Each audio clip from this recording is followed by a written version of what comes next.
Monsignor. Now I'd like to call on Crandall Jones, the municipal administrator here in Norristown, to say a few words to welcome you all to Norristown.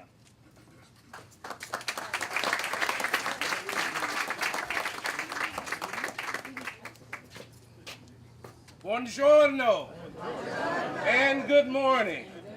And as a child of the South, I have to say, hey, y'all. It is certainly my honor on behalf of our president, Bill Caldwell of the Municipal Council, who's here, and also Council Member Olivia Brady, who's here, and the entire council to say welcome. This is really not only just a celebration, certainly of 22 years of this beautiful monument and icon of the community, but also a celebration of just the great Italian heritage. Now, as a Georgia boy, I did not get a chance to experience that so much as I moved around down south, but certainly in moving to this area, it has become one of the most charming and endearing spirits that I've seen and enjoyed, and the hospitality is so fantastic. So on behalf of the council, on behalf of the staff, I want to say welcome and congratulations on 22 years of a marvelous celebration, and certainly congratulations on the achievements of Christopher Columbus in coming to this great land and making all of this possible in terms of a change in the fabric of this country and this world. And also to just say congratulations again on the celebration of the great Italian heritage. Thank you so much.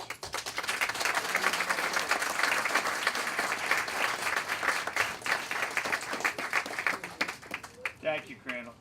Now I'd like to ask Sheriff Bono to step forward.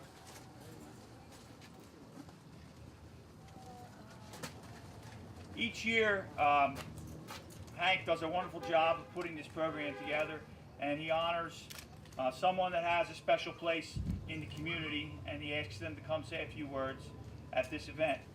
This year, I think more than ever, we are really lucky to have someone that has been born and raised in Norristown, and someone that has done more for the community in Norristown than probably most have, Sheriff Russell Bono.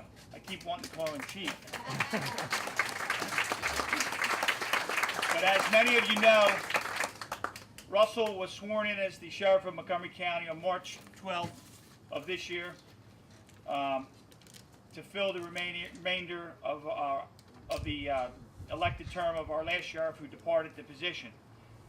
Obviously, his credentials and background in both law enforcement, public service, and community affairs make him a more than qualified candidate for that position.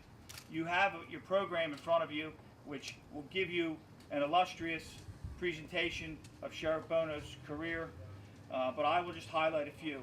Obviously, I just said he was born and raised here in Norristown. He was a 1965 graduate of Bishop Kenrick High School. He completed various education after that and became a police officer in 1971. In 1998, he was named the Chief of Police here in the borough of Norristown, and he was the Chief of Police until he retired from that position in 2013. He had a long and distinguished law enforcement career, which you can read about again in the program, but he also held many public positions within the borough of Norristown. He was the Public Safety Director from 1999 to 2013, along with being the Chief of Police. And he also served as the interim municipal manager from 2006 to 2007 here in the borough of Norristown.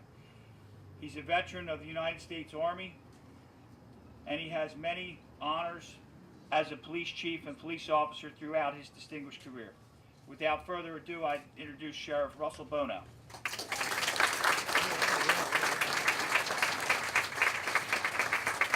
Good morning, everybody, and thank you. It's certainly an honor. One of my biggest honors is to be here in front of all of you and have the opportunity to speak to you a little bit today.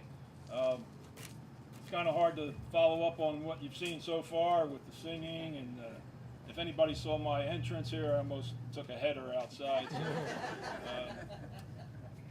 feeling a little nervous, I guess. But I want to start out, first of all, by recognizing my wife, my beautiful wife, Linda. We just recently celebrated our 44th wedding anniversary, so I think it's going to last. And we have 3 daughters and 7 grandchildren, of whom we're very proud. Very proud. So, my real name is Rosario Bono. That's my real name. That's my baptized name. So I got away from it when I got into high school, but I'm very proud of that name, and I wish that it never changed now as you get older. But I was the 3rd child born to Russell P. and Santilla Picard Bono. The first memories I have of growing up in Norristown was probably the first house I ever lived in, which was in the 1200 block of Tremont Avenue. There were 4 little row homes there. They're still there, as a matter of fact. And out of those 4, there were three of my relatives, with the Galantes, the Bambis, and the Bonos. And then next to us were the Delibertos. Believe it or not, I remember I was young. I was only 4 or 5 years old, but I do remember we had an outhouse. We didn't have a bathroom in the house. When I tell people that, they're like, "Get out!"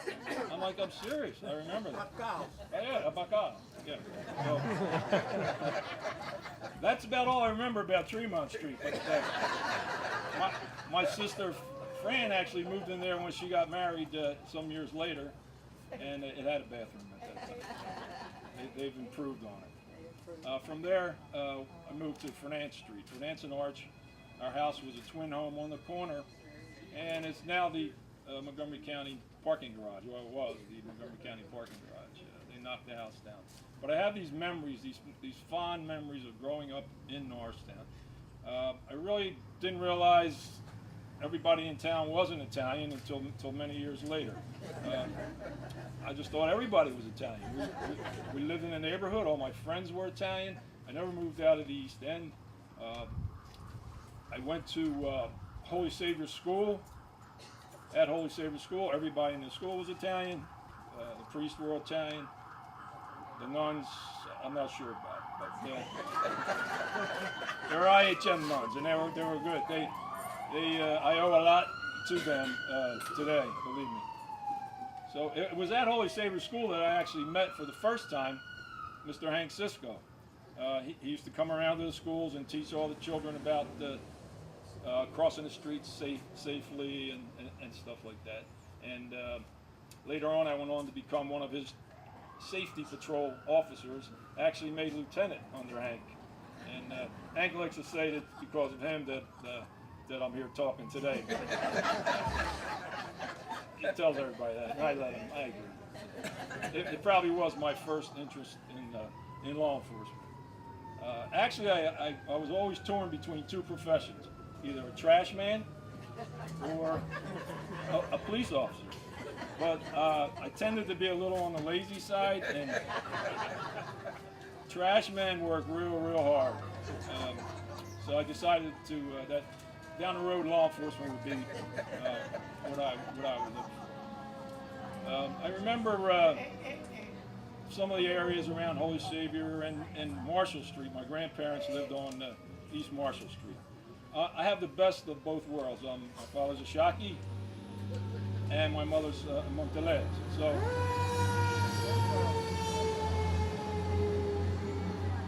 Mr. Jones, did you arrange that sound? Not this time.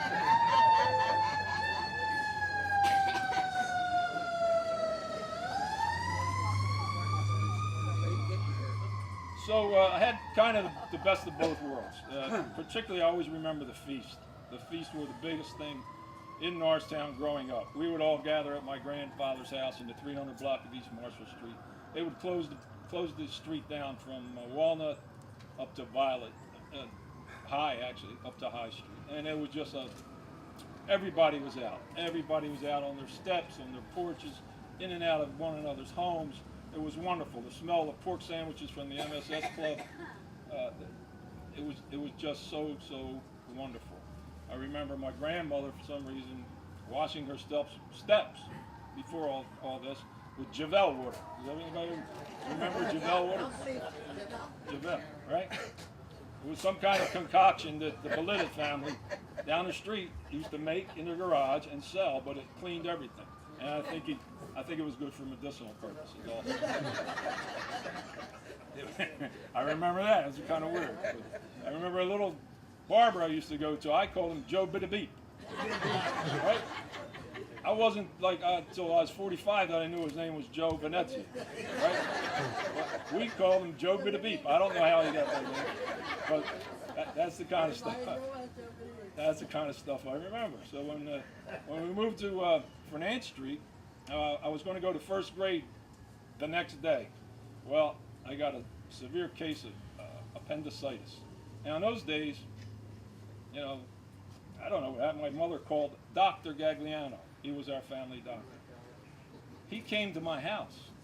He put me in the back, carried me literally, and put me in the back of his car. My appendix had burst, and literally saved my life.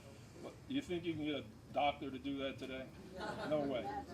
No way. But once again, we gravitated towards the Italian doctors. I'm sure there were very good doctors in Norristown, but we gravitated towards the Italians because they were part of our family. They say it takes a village. I think it takes a family, and that's what we are. We're family. And speaking of doctors, my mother had these little homemade remedies. Anytime you didn't go to the doctor, hardly ever, unless your appendix burst.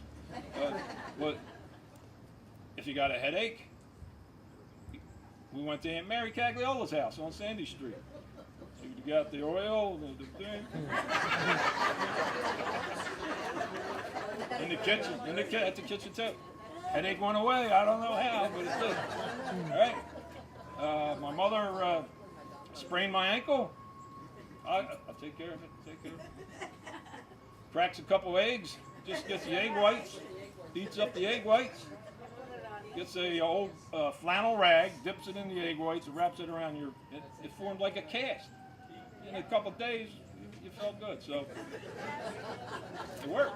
I don't know why they don't use egg whites anymore, but it worked. It worked in our days. The thing was, we couldn't afford doctors. We were not poor, or at least I don't think we were. We certainly weren't wealthy, but it was interesting. I didn't really get exposed to Metaganis until I started going to high school, Bishop Kendrick High School. That was the first time I realized that there were other people than Italians in Norristown. And I graduated from there in 1965. 1966, it was the height of the Vietnam War. I got drafted. I actually volunteered for my draft because a friend of mine, Joe Palmerio, thought it would be cool if we went and volunteered for the draft because then we'd come back, we'd go to training together, we'd come back, we'd be in our uniforms, all the girls would love us, and we should do this. So he talked me into it, and I said, okay. We went, he flunked his physical, I got drafted. True story. God rest his soul, he passed away. True story. So I'm in basic training. My mom would send me packages, full of Italian goodies. They never heard of Tasty Cakes down there. They never heard of Zeps. Zeps, what's a Zep? They just didn't know. So she would send me these packages, but this one day we were going to have a big inspection, and I had some pepperoni left over. I didn't know what to do with it. I wasn't throwing it away. There was no way I was throwing it away. This was in South Carolina. So I tied it to a string, and I put it out the barracks window, right behind my bed. And because you weren't, when you have an inspection, everything has to be perfect. Everything. Socks here, underwear here, everything has to be perfect.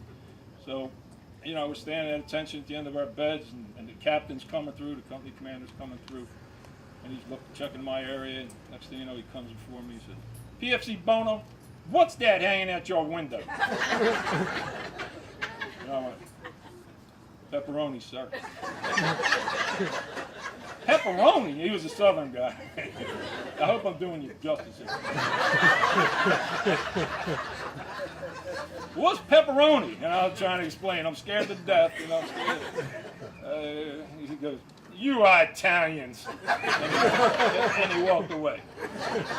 I didn't get in any trouble, so I guess he felt some sorrow for me. But, I made sure from now on we ate everything before the inspection. Got out of service, and in 1968,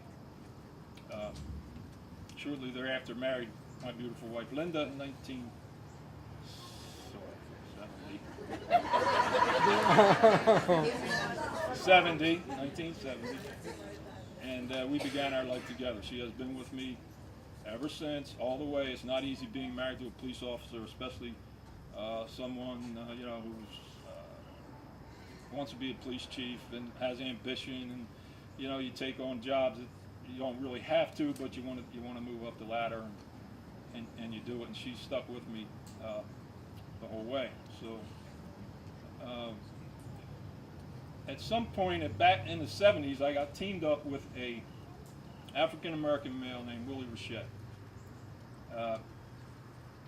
We worked the east end of Norristown together. We were a two-man car in those days. The town was a little more turbulent than it is now. Actually, it was a lot more turbulent than it is now.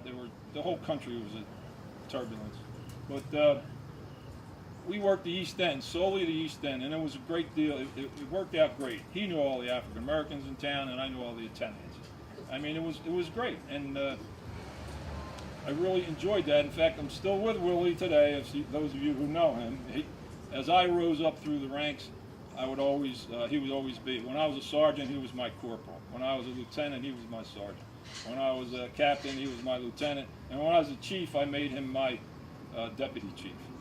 So I retired in 2013 and lasted for about a year. And I got a call from an Italian American who have always backed me up in my career and in everything I've done. And he asked me, he said, "Why don't you put in for the sheriff's job?" The sheriff just resigned. I'm like, "Oh, I don't. No, I'm trying to learn how to play golf. I suck, but I'm having a good time. I don't know. I got to go home and talk." So I went home and talked to my wife, and as usual, she, whatever you want, I back you 100%. So I put my name in. I had to go through a selection process, and eventually wound up getting appointed by the governor to become sheriff. And then Linda and I had to go to Harrisburg in front of the whole state senate, which is a beautiful building if you've ever been there. But we needed Senate approval, and I got that. So right now I am the sheriff of Montgomery County, and it's quite an honor. I never thought that I would ever be standing here. I thought I was a kid from the east end of Norristown. That my father was not about education as much as you got to get a job with benefits. That was it. You got to get a job with benefits. It didn't matter if you made 50 cents an hour or what. If it had benefits, you had to get it. So that's kind of how I thought my life was going to go. When I graduated from high school, I wanted to go to college. My father said, "You got to get a job." So I got a job working at the health pump fire company, whatever, making pumps, which was horrible. I was a machinist and getting all burned up and chips flying in my hair. I knew that wasn't going to be for me. So what my point is, I've always been cognizant of the fact that I am an Italian and that I get the opportunity to represent all the Italians that I know, in Norristown particularly, and that I have a responsibility to make you proud of me. Because, let's face it, some Italians would not make us proud of them just by what they do or what they don't do. But I'm to this day very cognizant of that fact, that people like you, like all of you, are counting on me. And I'm here to tell you I won't let you down. I'm so proud to be an Italian. In fact, I almost forgot. We went to Italy last year, Linda and I, with Erminio Gambone. Was Erminio here? Erminio. I forgot to tell you.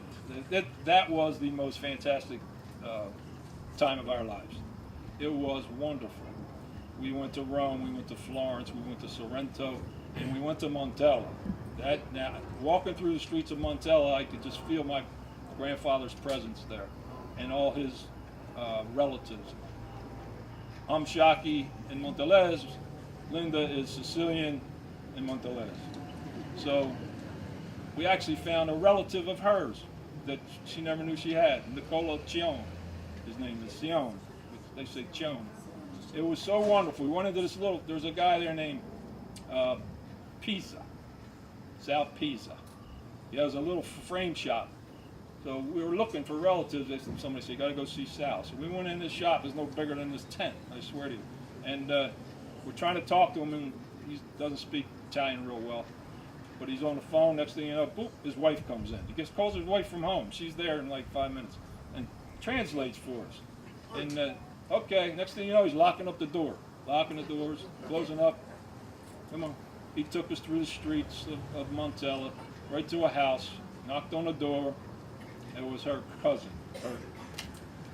through her father. On our last night in Italy, it was happened to be Linda's birthday. We were in Rome. We were leaving the next day, and we went to a restaurant with the group of people we were with in Arminio. It was fantastic. The food was delicious. They were serenading her and us with music.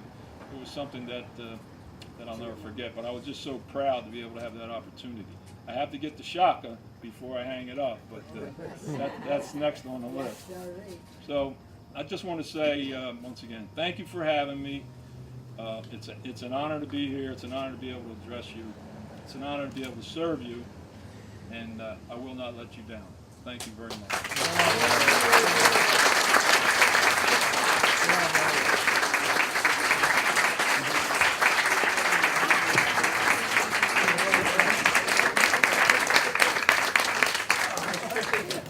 Thank you, Sharp Owner. That was quite a presentation.